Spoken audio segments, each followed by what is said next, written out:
Oh, hi. I didn't see you there. Welcome to the Cinema Lounge podcast. My name is Garrett Inman, and we just chill and talk about movies here on this podcast. I mixed those up, but that's fine. It'll be fine. Welcome. I am glad to have you here, and I'm excited to see you. How are you guys doing today? Because I'm doing okay. I have dealt with a bit of some allergies. Past couple of days, they just kind of flare up and then go away. But that's fine. I got a new car, which was pretty cool. Yeah, that was how my week went. Today we are going to do something slightly different. I am recording this a little ahead of time. I mean, it's still technically a Friday, so it's not.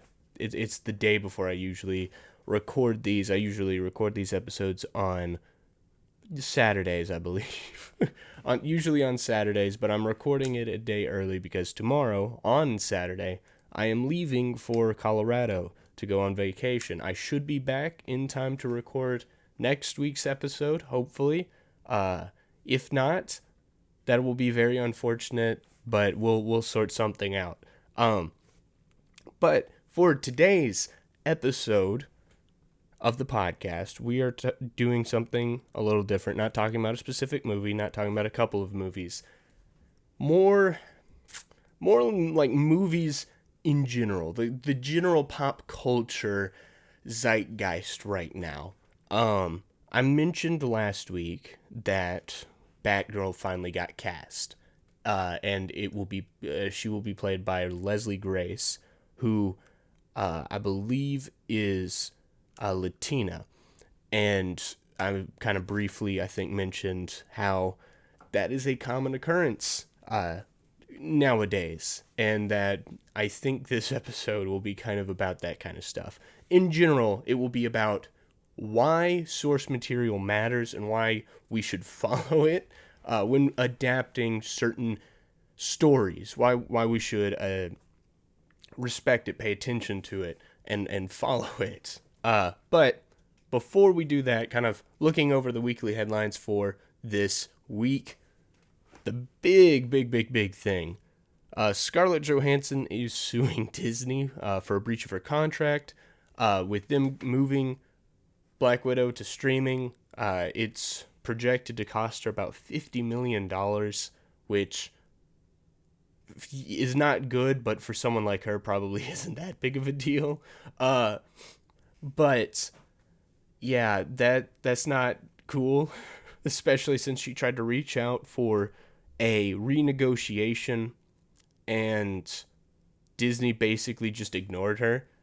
That's not cool at all, especially if you're going to change the terms of the contract and then just not allow the other person to renegotiate it to get what they're owed. But I think what makes me the most upset about this, because honestly, I don't care if rich people don't get the millions of dollars that they were going to get from something. But it is a contract. You got to stick to that. But what made me a little upset was Disney's response to this. This was the quote that Disney released in response to this lawsuit. I'm going to try to put on my Disney voice. The lawsuit is especially sad and distressing in its callous disregard for the horrific and prolonged global effects of the COVID-19 pandemic. Disney, what? Are you serious? You're going to basically breach the terms of a contract that you signed and created, not allow the person to renegotiate it, and then when they complain and sue you for it, you call them the heartless and callous one because they didn't consider the effects of COVID-19. First off, Disney, you weren't affected. You had Disney Plus. you were still putting out movies. You were still putting out content. There were millions upon millions of people paying to be on your platform. Excuse me, I hit the mic. Paying to be on your platform every month. You are not down at all. You are not down at all. And you are going to call her callous for not considering the consequences of the COVID-19 pandemic. That still doesn't mean you couldn't have still sat down and did a Zoom call or something and renegotiated the contract with her. You changed the terms of it. It is on you to renegotiate it so she still gets what she signed up for. It's like freaking Darth Vader and Lando Calrissian in Empire Strikes Back, where Lando signed up for one thing, and then Vader basically flipped the whole script on him, and instead of renegotiating with him, Darth Vader just said, "I changed the terms of the deal. Pray I don't change them any further." That's pretty much what happened. That is exactly what happened, actually. What the crap, Disney? Just renegotiate the contract. This is yet another reason in the long list of reasons why I don't like Disney. Yes, there are so many other giant corporations that do so many different heartless things, right?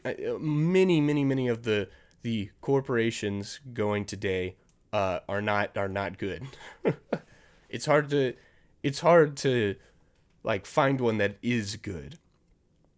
But Disney's up there, maybe like Nike, some of my least favorite corporations right now. You know, Nike has the child labor sweatshops in China, while they, you know, advocate for equality and they're against slavery, even though basically slaves make their shoes.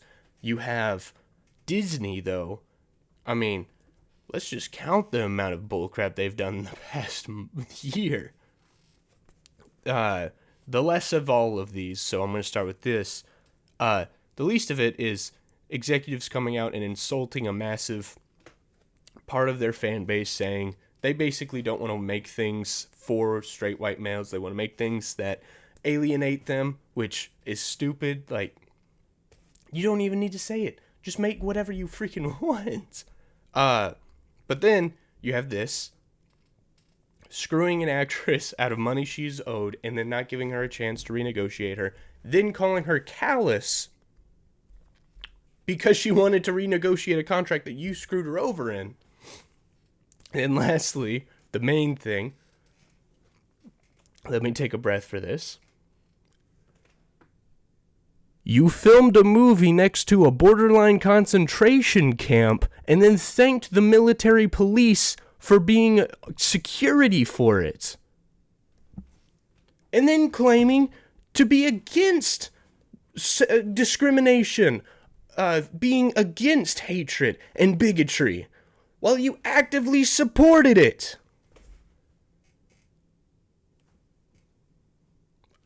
This is why I don't like Disney. This is why I don't have a Disney Plus account. Like, yeah, Warner Brothers probably does some similar stuff. MGM probably does some similar stuff. But Disney is just the most egregious and most public with their freaking stupidity. And with their shameless disregard for humanity. Which is why anytime I come so close to going, maybe I should reconsider this and give Disney another shot, they pull crap like this. And it's not cool. Excuse me, I gotta take a drink. My throat is feeling very scratchy right now. Ugh. Like I said, allergies. I might have to cut it every time I'm about to cough or something. Next. Oy. Man. Allergies will kill you. Next, we got a live-action Pokemon series in development at Netflix. That is mainly for me. In terms of my excitement, taking another drink. Goodness. I'm excited for this because I am a lifelong Pokemon fan. I started playing it when I was 6 years old. One of my first franchises that I ever really got into, played through every game from 2010 to now. I've waned off of it a little bit. Goodness. But largely, I mean, I still enjoy the franchise. I'm excited for this because I was a pretty big fan of Detective Pikachu. And I think this will be fun. So there's going to be a lot of cuts in this. I just had a permanent scratch in the back of my throat. I had to go work on that real quick. So I'm back. For you guys, I'm probably going to cut this. I'm not going to leave in when I just leave. So let's try to get as much as this in. This is great, especially for a more somber episode. But yeah, so next, Bob Odenkirk is currently in the hospital from having heart-related problems. He collapsed on the set of Better Call Saul. Just putting that out there. I'm putting out my prayers for him, and it sucks when that kind of crap happens. And finally, the last major thing that I found, Ghostbusters Afterlife got a new trailer. It looks fun. This is actually a continuation / reboot / sequel of a nostalgic series that I'm actually excited for. It looks like it's going to respect the characters, respect the story, the world, and really make a continuation that feels like it makes sense, feels like it will be earned. And I'm excited. And yeah, it was a good trailer. Go check it out if you haven't. There were a lot of other trailers that were released this week off the top of my head. House of Gucci, that looks freaking epic. But yeah, those were all the stories for this week. So speaking of Ghostbusters Afterlife, this is kind of segueing into the main focus of this episode, where we're going to just kind of first take a look at some modern projects, some contemporary projects that are based off of or continue stories from pre-established properties, whether it's comics, TV shows, movies, whatever, and kind of look how well of a job they do at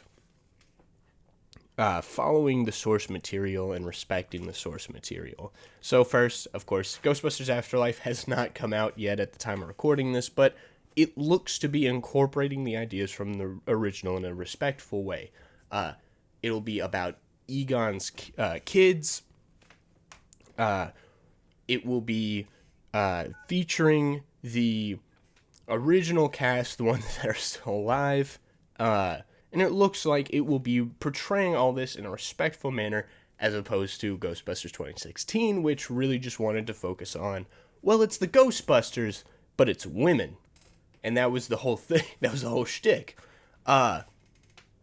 And then you take a look at Masters of the Universe Revelation, which has got itself in more and more hot water lately. So Kevin Smith is the showrunner of this show. It looked good. The animation style looks good. But as we led up to it, there were some insiders saying that this was going to focus on Teela, not He-Man. Kevin Smith came out and was like, oh, well, that's stupid. It's going to be all about He-Man. It's not going to do this or that. And then the show comes out, and it turns out he was lying about all of it, and he's doubled down, insulted fans who don't like the show, calling them all sorts of names. And I'm not a He-Man person. I've seen maybe 2 episodes of it as a kid. I think I watched more She-Ra than He-Man as a child. I have not seen this Netflix show yet. So, for all I know, this show could be great. But what I want to focus on is, they took a story said, we're going to do a continuation of it, swapped out the main character that you focus on in the trailers, and focus on the female supporting character as the main character, and then you lied about it, and then got pissed off at fans and insulted them and called them names when the show came out and they called you out on it. This, to me, represents something that is far too common in modern day continuations and reboots and adaptations. And that is, creators don't respect the fans. They don't give a crap about the original fan base. And on one hand, yes, fans aren't entitled to get their perfect vision of what they expect from a new Star Wars movie, or a new Indiana Jones movie, or an adaptation of the Avengers, or whatever. But on the other hand, these are people who invested and paid money towards this property, invested time, money, and attention in this. So they are very well versed in it. They are effectively investors in what happens to these characters. So they, at the very least, are entitled to getting something that represents what they invested in. If you are someone who likes Apple products, I got my Apple iPhone right here, and it's fine. I'm not the biggest Apple person, but it's a solid phone and it works for what it is. And if I bought this phone because I liked the touch screen, the touchscreen features of it, right? And I like that you could do this. And then Apple next year comes out with a freaking dial-up where it's the giant freaking thumb buttons or whatever. That is going to anger me as a consumer of Apple. That is going to anger me as a fan, quote unquote, of Apple. So I'm a customer.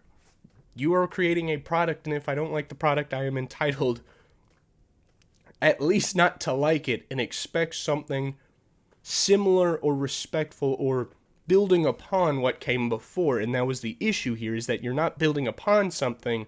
You are either completely dismissing it or throwing it aside. And then you insult the fans who don't like it, which is something you can't do in a lot of other industries, because you'd get fired, you'd lose money, or maybe even lawsuits would be involved. So the point of that is, you can't insult the fans. You have to, at the very least, understand why there are fans of the material in the first place.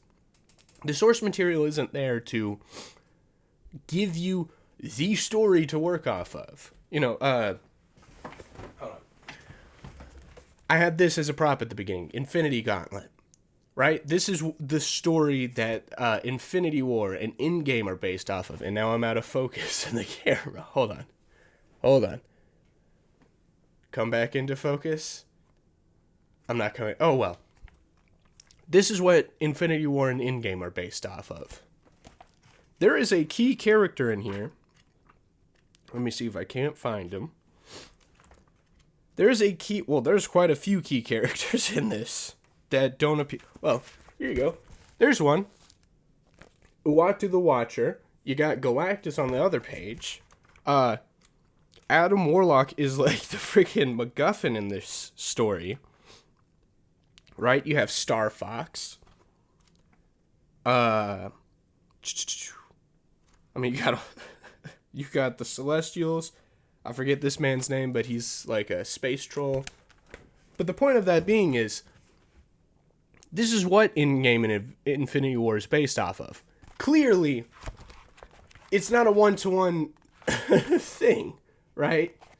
Because Nebula gets the Infinity Gauntlet in this story. Oh, yeah, see? There. You got Adam Warlock. Dr. Doom's in here. The Wolverine is in here. So clearly it's not a one-to-one comparison. But for the story they were telling and in the scope of the universe, yeah, it made sense. So most fans of the source material aren't expecting a one-to-one comparison. You got Mephisto, Spider-Man. Well, Spider-Man was in it, I guess. You got Silver Surfer. Characters who didn't show up. Right? Thanos was doing this all to, impress Lady Death. That's not what was a part of the movie. But the spirit of who Thanos was, the spirit of the story was there, and that's what fans ask. And that's why they don't get upset at every little thing you do different from the comics. But what they do get upset with is something like, and here's the next bullet point, Taskmaster. Taskmaster, the Mandarin. Characters that the creators clearly didn't either fundamentally understand or respect. What Shane Black did with the Mandarin, I think was him trying to do subversion of expectations. He was going to take the Mandarin and try to twist him to make him different and goofy and to fit Shane Black. Okay, cool. Maybe don't make it the Mandarin then, because that's not the Mandarin, right? And I get we're getting it in Shang-Chi, but that doesn't excuse the fact that you didn't do it right the first time around. If you're going to do the Mandarin, make sure you keep the spirit of the character. I get that some people think that there are some racist connotations to it. Okay, take out the racist connotations to the Mandarin, but still keep the spirit of who the character was, right? Taskmaster, keep the spirit of who the character is, instead of watering down his powers, gender swapping him because it fits the story you want. You have to keep who the character is at their core. If I were to take... trying to think something off the top of my head. If I were to take Luke Skywalker, a character who longs for adventure in A New Hope, right? Someone who longs to be a part of a bigger picture. If I take that character and I decide to reboot Star Wars and just make him, I don't know, a cashier at a Dollar General, right? And he's fine with it, and that's all he wants. That betrays the spirit of Luke Skywalker. Even if I was trying to make a more contemporary Star Wars that fits in more with the modern era we're living in, that doesn't make sense for Luke Skywalker to just be fine with living the daily 9 to 5, you know?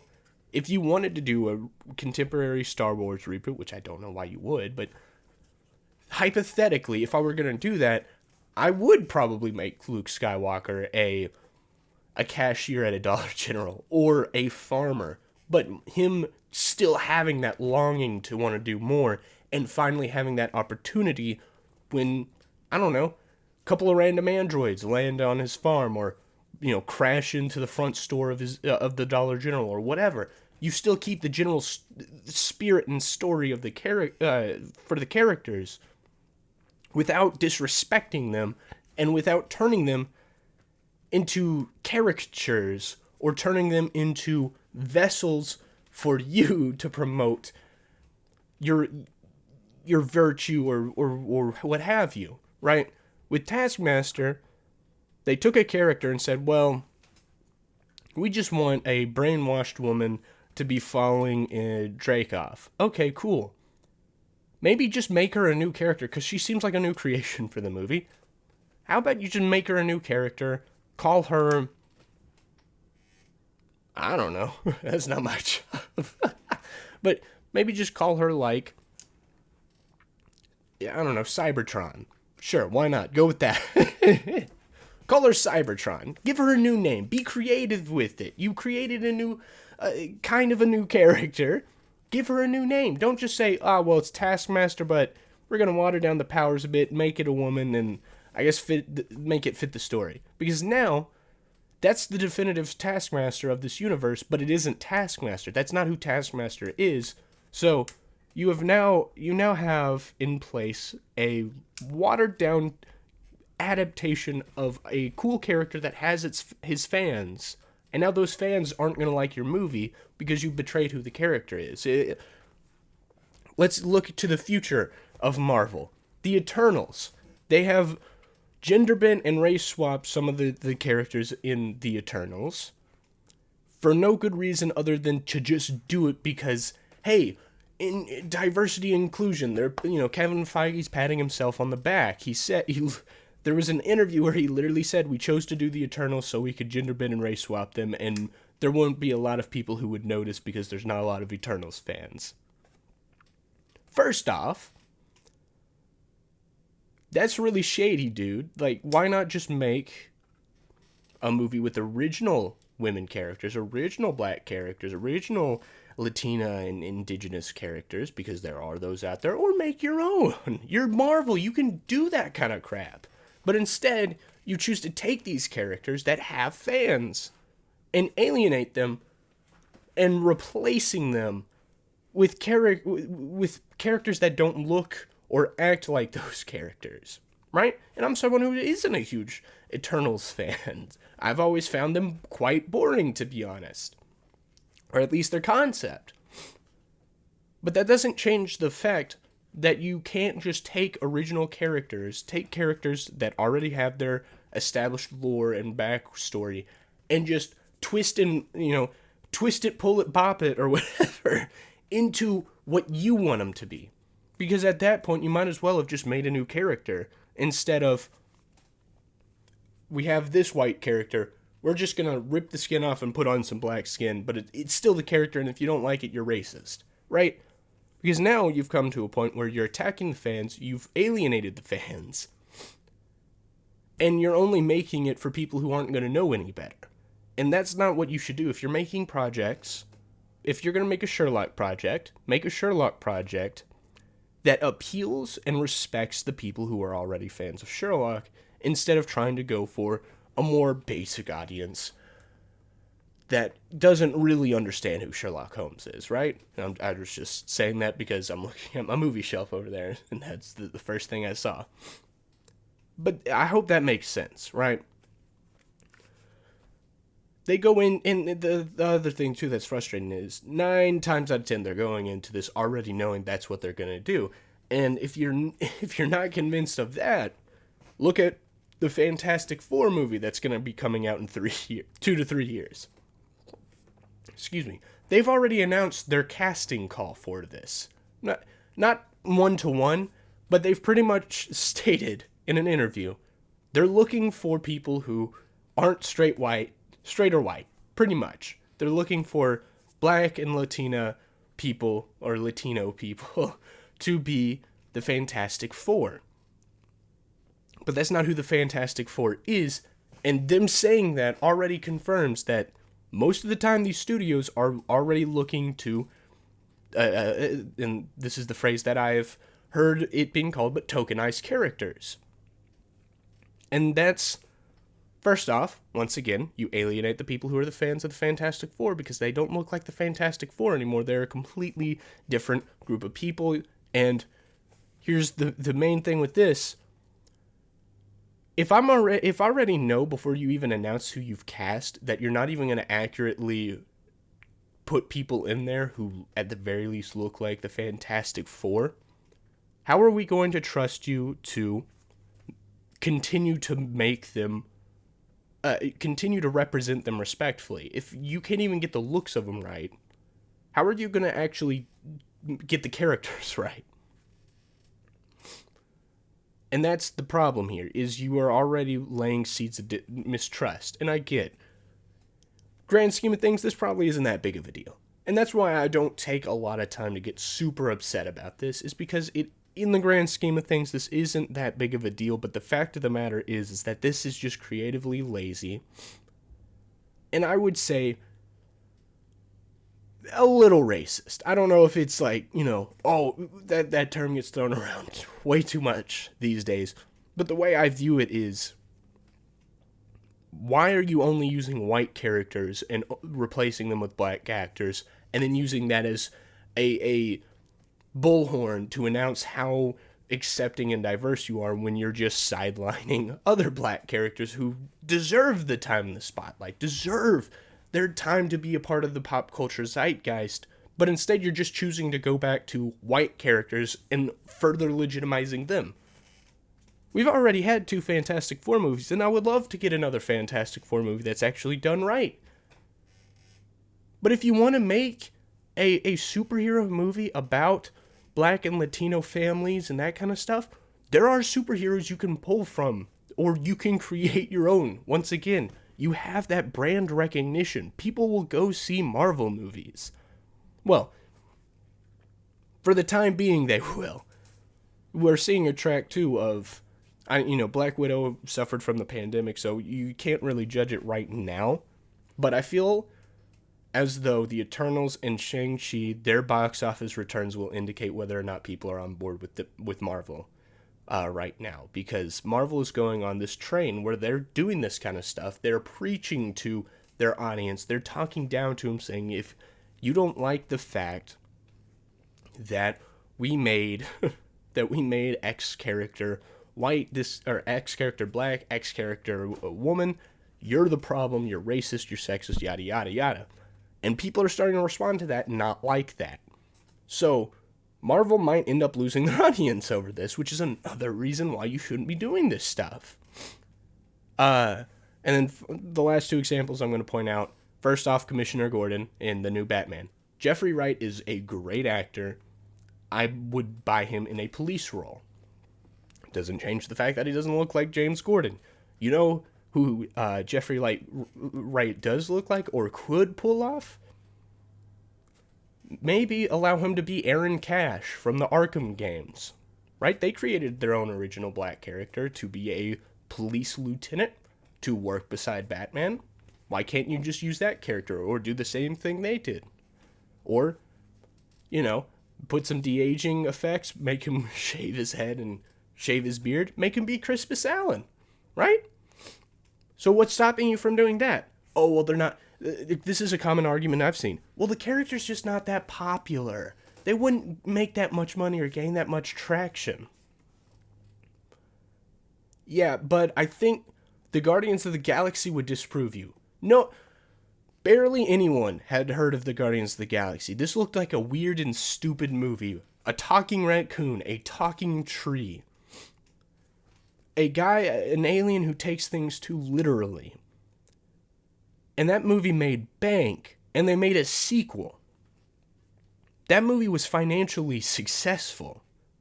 So what's stopping you from doing that? They're making the Eternals, and Kevin Feige has already said that group doesn't have that big of a fan base. So they're already making films about characters who aren't that big of a deal. Even before Iron Man, the movie, came out. Iron Man was at best an A-tier character. He wasn't that popular. The Avengers weren't this, cash grab, right? They were still popular. I'm not saying they weren't. But compared to the X-Men and the Fantastic Four, there was a reason why they sold those characters off and they didn't sell Iron Man. Because he wasn't that as financially successful as those groups. But they took a chance and made a movie on that. And that became successful. So they made The Incredible Hulk. That became successful. They made Captain America. The entire MCU was founded on a gamble. So why not take more? And I get that I'm talking about the MCU, not DC, which is, currently what I was talking about. But the point still stands. We have had success with superhero movies. Superhero movies are the most popular things in the pop culture zeitgeist. So what is to stop you from just making movies about all these random heroes? F it. Give me a Kite Man movie. And that would still make money.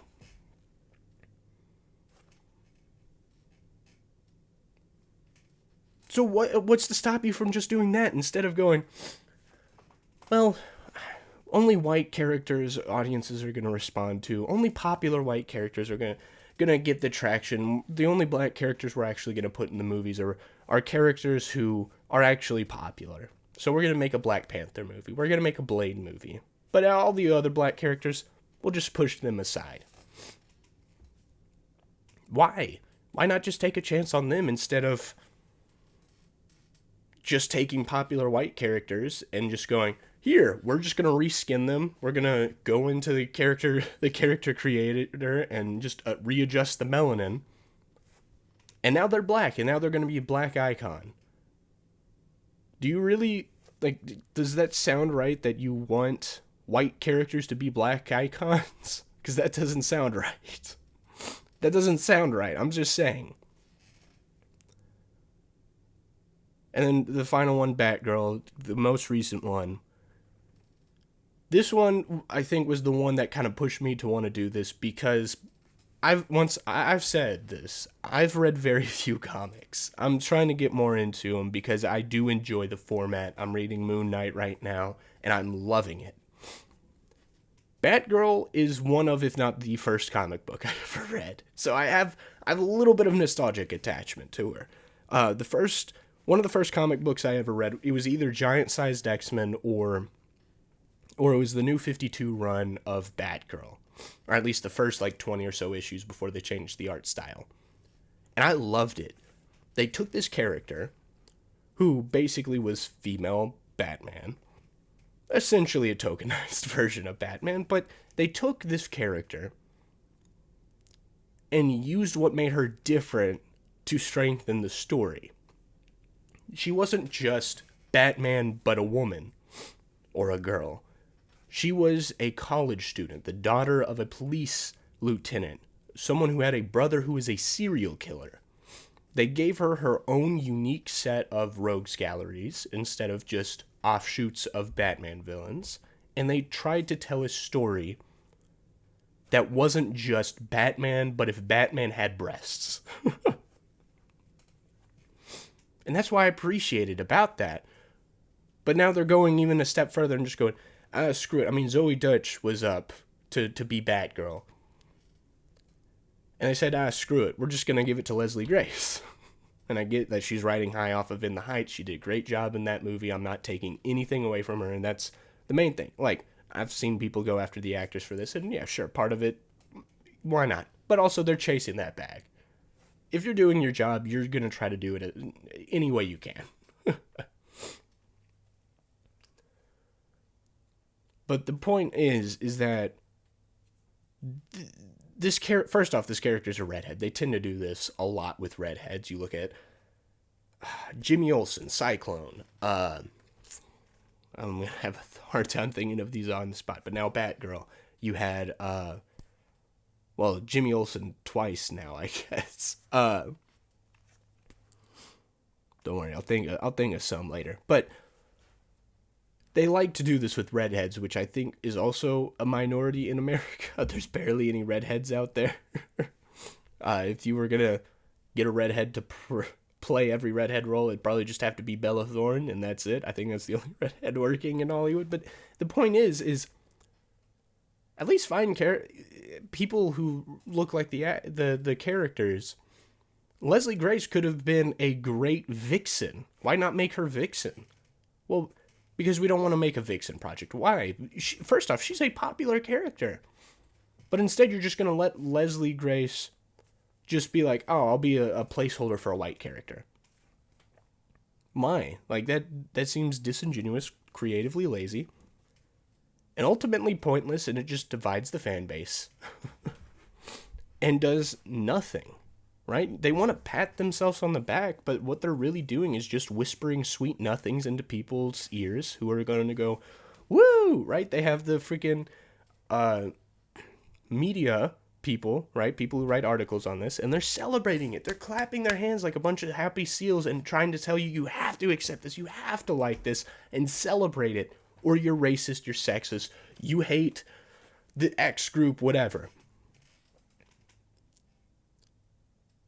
When all this is just empty nothingness, right? It's all about representation. Representation doesn't matter in the long scheme of things, right? Sure, I understand the perspective of it might help to see someone who look like you go through similar struggles to you. But the fact is, you can't cater to every single group like that. And the other thing is, children, adults don't connect with characters because of this color of their skin. So why representation? I don't know. I connect with characters like Killmonger, Black Panther, M'Baku, characters like the freaking coach from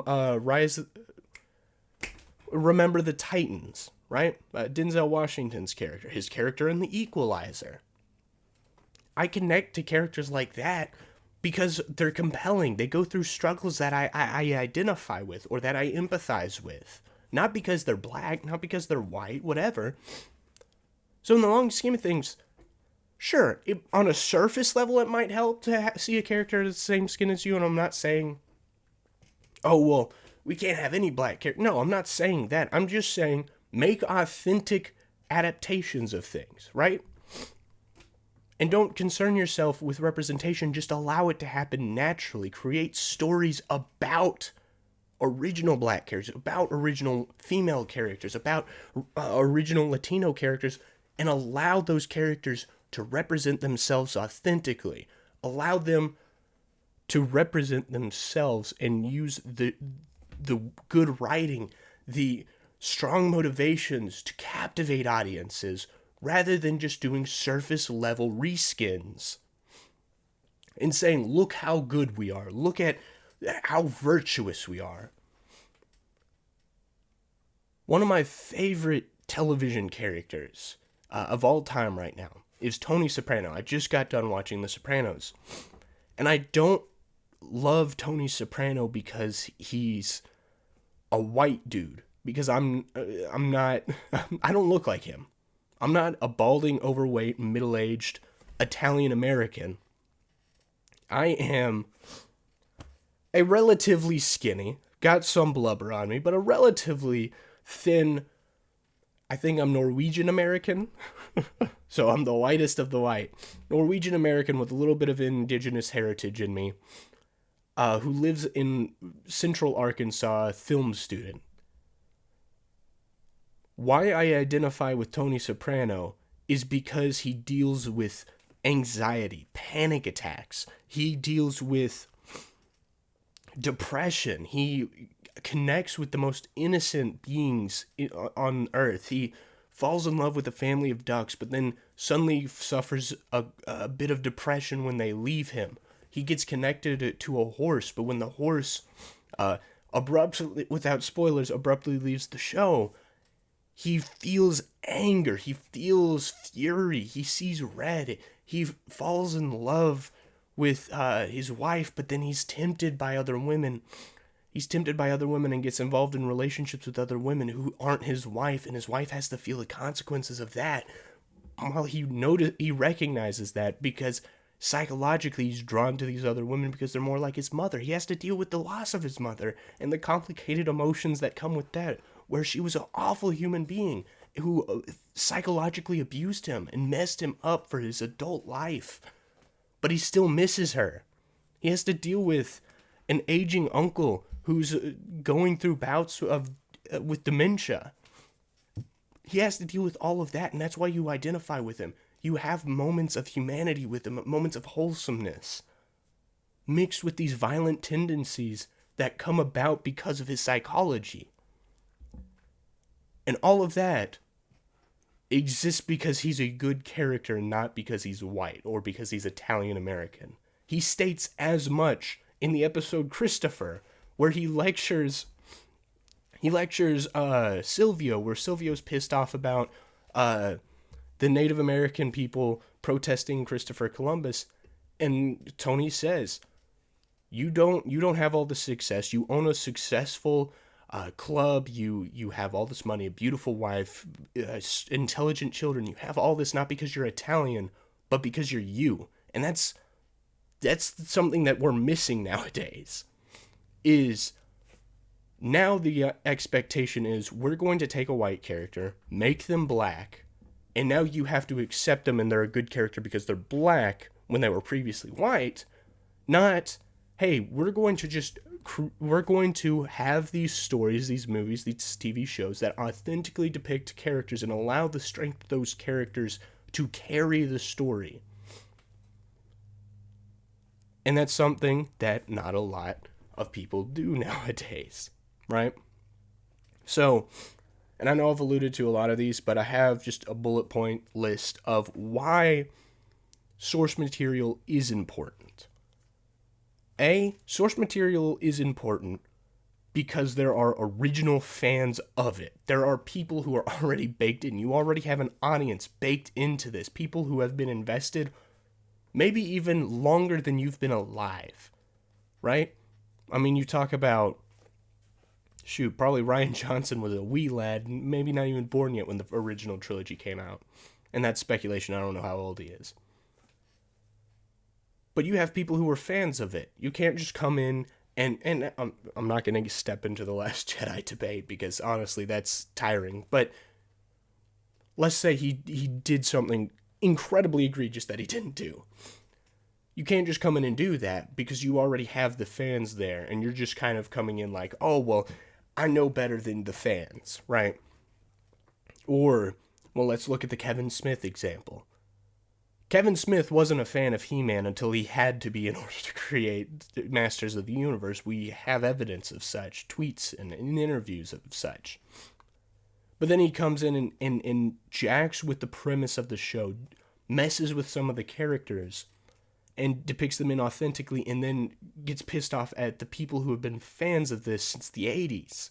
People who grew up watching this. People who maybe saw the reboot and went back and watched the original show and are invested in it. Those people have been fans longer than you, dude. You can't just say, oh, well, you're the problem. Because you screwed up representing the source material. So with the source material, it comes with fans. You can't just dismiss the fans and flip them off and insult them. You have to not only represent the characters and respect the source material, you have to respect the fans that come baked in with whatever you're stepping into. And you have to be prepared for that and prepared to create stories that respect the fans. I'm not going to say, I forget the word, pander. Don't pander to the fans, but respect them with the stories you tell. Don't just create stories where it's, hey guys, that's full of member berries, right? That's just, hey, remember the Millennium Falcon? Remember the Slimer? Remember this? But create stories that don't pander and make the original fans feel stupid, but you can't just flip the bird at them. You have to create new stories that represent the characters authentically and respect the fans, and that's something we're not getting a lot of nowadays. Next, and I said this earlier, but if you can't trust the creators to get the basic characteristics such as their appearance, the costumes, the powers right, how can original fans trust creators to get the more complex personalities and character arcs and character quirks right, their relationships with each other? If you can't trust the creators to do something so simple and easy, that already sows seeds of distrust for the more complex and stuff that makes audiences attached to the characters. Next, it's creatively lazy to just kind of ignore the source material, right? Like I said with the Commissioner Gordon, James Gordon. It's a lot easier to just take Jim Gordon, or I think it's Jim Gordon. It's either James or Jim. I always forget it. It's a lot easier to take Commissioner Gordon and just make him black than it is to actually go out and find a black character who fits the mold of the role you want and researching into who that character is and putting him in the story and allowing him to flourish, right? It's a lot harder to go in, find Aaron Cash, look up his backstory, investigate who he is, take him, put him in the Batman, and allow Aaron Cash's personality, backstory, to come up next to the Batman and interact with him and trying to find out those new dynamics than it is to just, oh, well, we already have countless examples of Commissioner Gordon. We're just going to throw him in, make him black, and that's that. And then maybe sometimes they do this, but throw in a hint of cultural commentary on the plights of the woman or the black man. even though that seems even worse and more inauthentic because the character was originally white, which that's weird. And then next, and this is kind of a big one that I've seen a lot of people talk about, but pretty much this just throws scraps to minorities rather than empower them, right? Instead of actually caring about minority characters, black characters, Latino women characters, instead of actually caring about those characters and taking the time to write them into stories, write movies, shows for them, instead you just take white characters and say, well, here you go, black people, we got a black character for you, right? That's super condescending. It feels like you're just throwing scraps because, oh, well, that'll satisfy them while we continue to make characters about, or show stories about white characters, instead of just creating or bringing in original black characters who are already really well written, complex dynamics, relationships, personalities that are so good that just them being there would help empower whoever, via representation. You instead just kind of throw that by the wayside, right? I don't know if it's unintentional or intentional. I'm going to give them the benefit of the doubt and say this is unintentional, but it sends the message. It sends the message that minorities can only be legitimate if they possess the position of white men, right? Women can only be legitimate in their roles if they are taking the place of a male character, right? We can't use Medusa, we can't use Vixen because, well, they're original women characters. So instead, let's take the Supreme Intelligence, who is a male, and just give it to a woman. Because that's the only roles in which they can actually operate. They can't actually operate independently of that. Independent of males. Black people, we're just gonna, make Commissioner Gordon black. Because heaven forbid he operates as an independent character separate from any other white characters, right? That's the message it kind of gives off, the vibe it gives off, right? And it benches actual minority characters that have fan bases that people love, right? And I created a list of African American, of Latino American, and of female characters, comic book characters that have yet to appear on the big screen, right? And this is not counting cartoons from the past or whatever, like live action depictions in the modern MCU, DCEU, what have you, that A, deserve it because they're great characters in their own right, but B, have been benched in service of this kind of stuff, right? So I alluded to her earlier, but we have Vixen, who, fantastic character. She appeared in one episode of Arrow and got her own animated short series, which was 3 episodes of like 3-4 minute long episodes. That's not good enough for her. She's a great character. Icon, who is basically Black Superman, who I talked about a few weeks back with the Black Kal-El thing. Icon is basically Black Superman, and he's freaking great. He is awesome. You have his sidekick Rocket. You have Jon Stewart Green Lantern. Where's our Jon Stewart? Come on. Jon Stewart is the best Green Lantern, and you're not going to use him at all.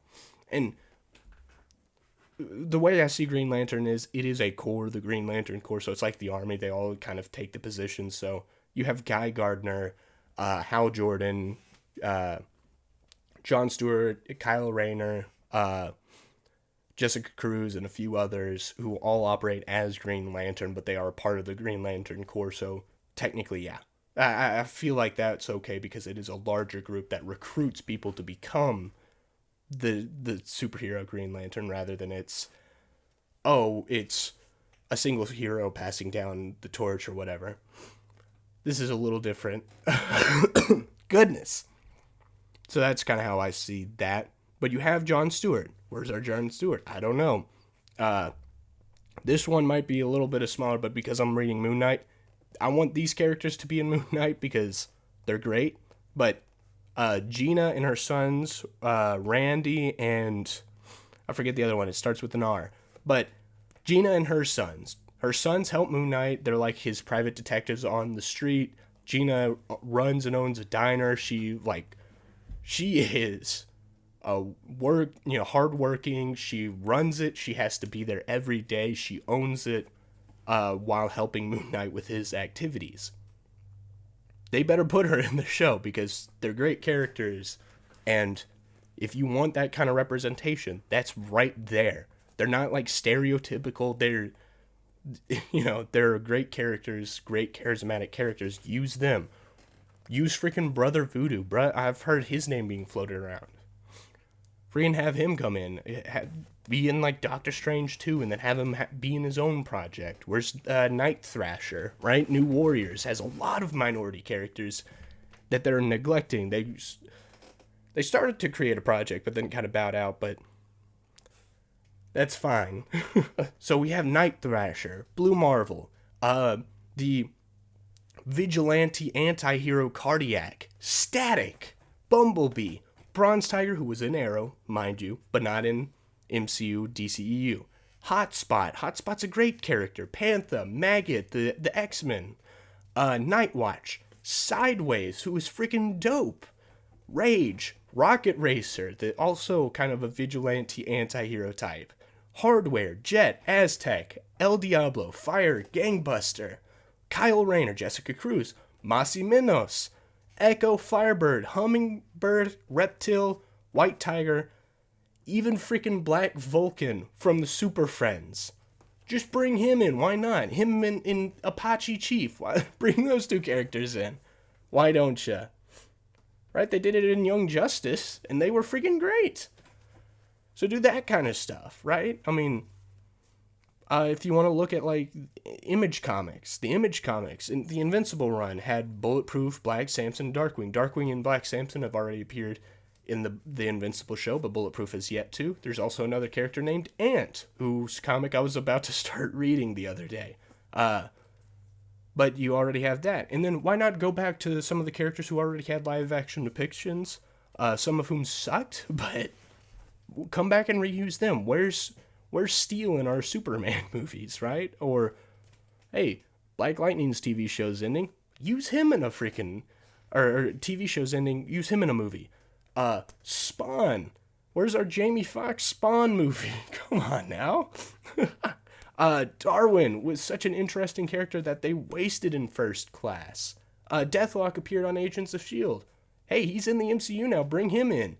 Luke Cage had his own TV show that got canceled. Friggin' put him in a movie or a Disney Plus series. He's great. He's one of the best. But every single character that I've just listed, some of them are more popular than others, mind you. But a good solid, at least 10 of them, have solid, massive fan bases that are clamoring to see them in the live action setting. And instead of using them, they're being ignored in order to just create more adaptations of white characters that are reskinned, and that's going to be good enough.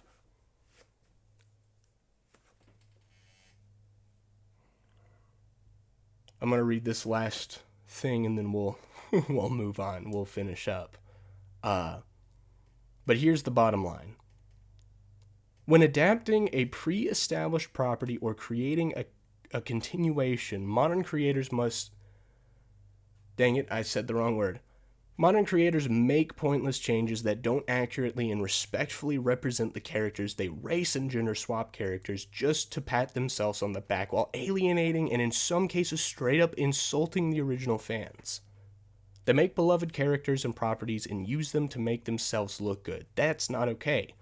When you adapt stories about pre-established characters, creators need to understand the characters and create stories that respectfully and thoughtfully portray the characters. If you want a black detective to help Batman, instead of race-bending a white character, challenge yourself to write Aaron Cash or Crispus Allen into your story, having faith in the character and giving them an opportunity to be beloved. If you want to use a strong female character who is a member of an ancient offshoot race of humans, maybe use Medusa and put an effort into actually making the Inhumans good instead of just taking a man's strength and giving it to a woman. Allow original female characters to demonstrate her strength. and power and earn the admiration and respect of the other characters and audiences. Or maybe just create an original character yourself. It's not that hard. I created an entire cast of original and strong minority characters, and it only took me a month. I have an entire outline of a 6-season television show that stars a mixed race, African American and Latino American superhero, and her struggles with being in a house with a single parent and working her way up in the superhero hierarchy, where there's a main superhero team that's led by a Chinese guy that consists of someone with a Polynesian background, someone who who comes from Nigeria. You have all these characters from all over the globe, all sorts of different backgrounds coming together to fight against evil, fight for what's right. It took me a month to create an entire outline with an entire cast of characters. It's not that hard. You can do it with just some effort. The route we're on is creatively lazy and does nothing but disrespect the original fans and characters, stroke the virtue ego of the people who do this, and sideline good minority characters to service and further legitimize the white characters. And that doesn't sound right or fair to me. In the grand scheme of things, sure, it's not that big of a deal. But to people who are fans of this, you have to learn to respect that. And I'm not saying you have to be upset every time this sort of stuff happens, right? It didn't bother me with the He-Man stuff, right? What bothered me was he lied about it, but I'm not huge into He-Man. If you're not huge into the source material, you don't have to force yourself to be upset about it. You don't have to have an opinion. You don't have to force your way in and be upset and make a stink, because that doesn't help anything. Right. If you haven't watched any of the James Bond movies, the new one is coming up, and there's rumors that they're going to make, I forget the actress's name, but she's going to be the next 007. There are people upset about that. I didn't grow up watching James Bond. I'm trying to get caught up on all of them. So this doesn't bother me. I'm not going to make a huge stink about it. And if you're not familiar with it, then by all means, go enjoy yourself. I'm not saying you don't have to. One of my favorite movies ever made is Spider-Man Into the Spider-Verse that features a black Spider-Man. But they took their time to make the character good, and they operated within the story that they had and used the fact that he was kind of the second Spider-Man in this universe to create a story that focuses on legacy, tying it all together perfectly and beautifully. So I'm not saying that it's going to be bad every time. It can be good. It can be well done.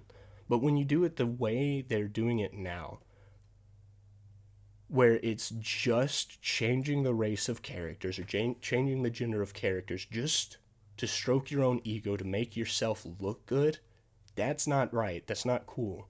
You're standing on the backs of racial issues and gender issues just so you can point at yourself and say, yay me, while the media sits there and claps like a bunch of freaking seals because they're getting paid money to go see the movies early.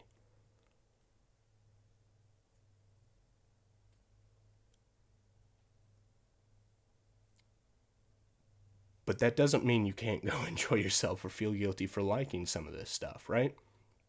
So, at the end of the day, it's basically just enjoy what you want to enjoy. I'm not saying you have to hate all of this or you even have to have an opinion. You don't even need to have an opinion. This is just me expressing what I think is the ultimate problem with this kind of stuff. But if you've never read the comics before, and it doesn't matter to you, by all means, go enjoy it. Have fun. I'm not going to hate you for it, right? The Taskmaster stuff didn't bother my friends who had never heard of Taskmaster or weren't that invested in the comics or the video games or the TV shows. And that, all the power to them. If anything, ignorance is bliss at this point. But I guess the whole point of this is every time this kind of stuff happens, there's always people upset about it online, and there's always people who just go, well, this doesn't make any sense. Why are people upset? This doesn't matter, yada yada yada. And the whole point of this is just to help you understand why source material matters. Help you understand why people get upset at this kind of stuff. It is frustrating when you have invested time, money, and invested a lot of emotions into a universe, into characters that you love, and then watch them get completely fundamentally changed by people who think they're better than you. And that's kind of the main point of all this. Wow. That was a little heavy, but I pulled through. I was worried that the cough was going to come back. I had to stop recording right after the weekly headlines to go get me some water and down a shot of honey to kind of clear up the throat waves. But I made it through. I'm proud of myself. Not a lot of jokes, just kind of sharing from my heart, because it is frustrating when there are so many good characters out there that are just being ignored, right? I don't want another Batman or Superman story. We've had plenty of them. Let them have some shelf time, right? Iron Man's dead. Let's just kind of leave him there, right? He died in a really good way. Captain America is done and over with. We don't need another Captain America or Iron Man. Focus on some of the other characters that need their time in the spotlight, right? That's just kind of how I feel. So, on to more lighthearted stuff. I'm going to take a drink. More lighthearted stuff. Release radar. So there's a few things that are coming out this weekend. I forgot to load up the posters for it. I clicked record and realized I didn't do that, so that's unfortunate. But The Green Knight is currently out in theaters. 8/24, directed by the guy who did Ghost Story. It is a more fantastical, different take on the Arthurian legends of old. And it looks freaking great. I cannot wait to see this. Jungle Cruise is also out in theaters. It's based off of the Disney ride, which is one of my favorite Disney rides because it's so interactive, so fun. You just get to have this guy on, bullhorn, megaphone, just cracking all sorts of fun jokes. You get to see animatronics of African animals, jungle animals, and it just looks like a fun time. The movie looks fun. It gave me massive Pirates of the Caribbean vibes for a lot of obvious reasons, and I think this might be one of the better out of Disney's attempts to create movies based off of their park rides. I've heard Haunted Mansion wasn't that great, Tomorrowland wasn't that great, but this actually looks like they're having fun with it. They're trying to capture that original spirit of Pirates where it doesn't take itself too seriously and embraces the silliness while also having really fun characters and some fun supernatural elements. Next, we got Stillwater, which is also in theater, starring Matt Damon, where he plays a redneck. And I think he's trying to get his daughter out of a prison in maybe Iran or Iraq. I don't remember where. But looks solid. I'm always down for a good Matt Damon flick. Next, we got the Gossip Girl reboot. Apparently came out on HBO Max. It completely flew me by. Never watched the original Gossip Girl because, well, obvious reasons. I feel like I was a boy growing up, and this was a show catered to teenage girls, and I was a preteen boy. I'm probably not gonna watch that kind of stuff, but it's out on HBO Max. If you are your Gossip Girl or Pretty Little Liars itch scratched. And then this, which I completely forgot about, which I don't know why. Outer Banks Season 2 is out on Netflix. I have two twin sisters who are younger than me who love this show. They literally went to someone else's house to spend the entire night binge watching the entirety of Season 2 of Outer Banks, as did their boyfriends and their group of friends.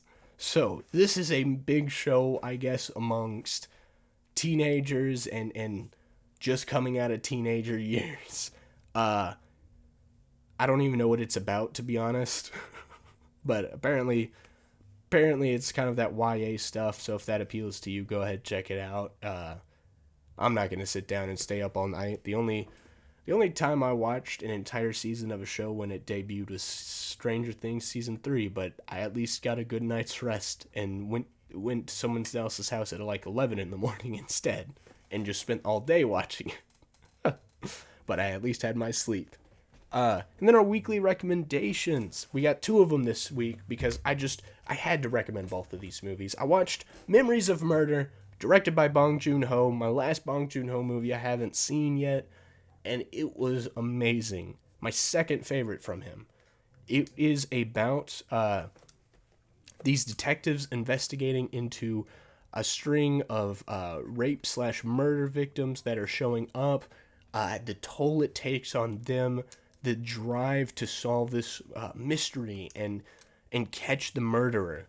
And it's such a somber yet strangely funny in a Bong Joon-ho type way. If you've seen any of his movies, you kind of know how it's gonna feel, and it just leaves you on such a sobering moment of just like, wow, right? It felt very similar to Zodiac, which is also a really good movie, in all the right ways. And then the other one is The Empty Man. I did not expect to enjoy it as much as I did. When it first came out, it was quietly released last year to theaters. It was one of the last movies that 20th Century Fox created before, or made before being bought by Disney. And Disney just kind of quietly released it into theaters for a couple weeks. I saw the title and I was just like, this is going to be another Bye Bye Man, or I don't know. Well, another one of those just crappy PG-13 horror movies that are just going to be stupid and cheesy. Your later Paranormal Activities or like Insidious, The Last Key or something like that. But it started getting a small cult following. People like Chris Stuckman made videos on it and highly recommended it. And I was like, all right, fine, we'll give it a shot. I sat down with my buddies. It's on HBO Max. We sat down and watched it. Looked up some of the reviews, and people were pretty like, oh, yeah, it's solid. We walked away from that movie absolutely loving it. It is one of my favorite movies from last year now, easily in my top 10. It delivers on some of the scares. One of the freakiest sequences was in the cabin. And it just embraces all these horror traditions. You have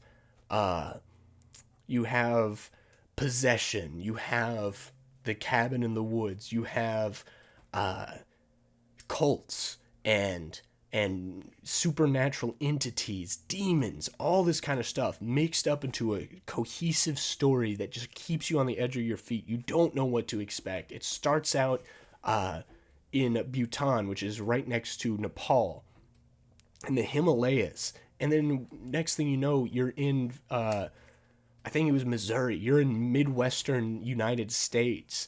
And then you're unpacking this character and his investigation into this missing girl. And the more layers being peeled back, the more you learn about the Bhutan sequence and how that connects to what's going on now.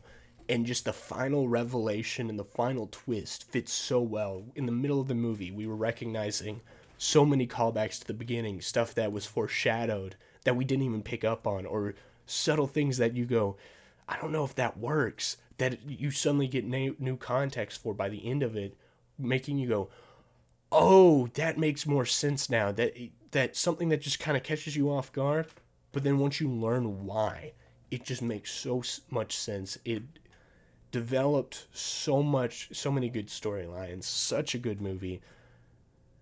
And the other reason I might really like it is me and my buddies went to watch Snake Eyes the same day right before this, and we needed a palate cleanser because that movie was not good at all. So that might be why I'm coming off so much more positive than some critics who were like, thumbs up but not overly excited. But I don't care. This movie is so freaking good. People need to watch it. Go check it out. Go check it out on HBO Max.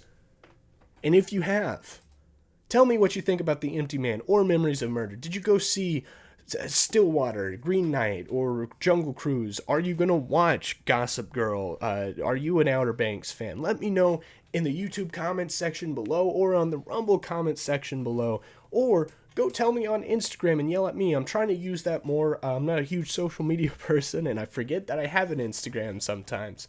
So I'm trying to work on that, develop that. But yeah, go follow us on Instagram. Like our post.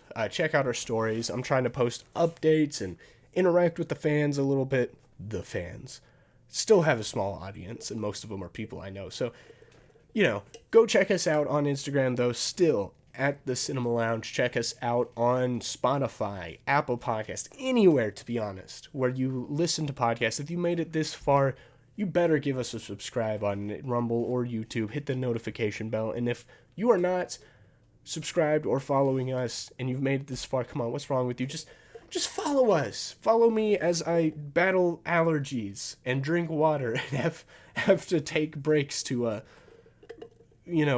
rest my voice and ramble, extending the length of this episode to an extent to where it probably shouldn't have been. But that's okay. I hope you enjoyed this episode, though. I hope you understand or even came to agree on some of these points. Or maybe you're just like, hey, I'm still going to enjoy this content. I'm still down for it. And if that's you, I'm happy for you. You're also great. You're still a viewer. Let me know what you think about the importance of source material, what it means to you. Were you fans of stuff like Marvel Comics and DC Comics or Masters of the Universe or something like that? And seeing that change, did that affect you in any way? Or do you just kind of roll with it? I'd love to know your opinions. Comment in the comment sections of all of our stuff. Leave me a 5-star rating because I deserve it. I'm just that good. No, but for real, please leave me a 5-star rating. That really helps out with the algorithms, I'm told. And yeah, I love you. You guys are amazing. I hope you all have a great day, and I hope you didn't have to deal with allergies like I did. Yeah, that's it. I love you. Have a good night. This has been the Cinema Lounge with your boy, Garrett Inman. We just chilling and talking about movies sometimes doing rants about other stuff. But that's okay. We love you. Have a good night. I have no closing comment for you. Just stay safe, drink your water, and try to avoid allergies as much as possible because they are the worst. Good night.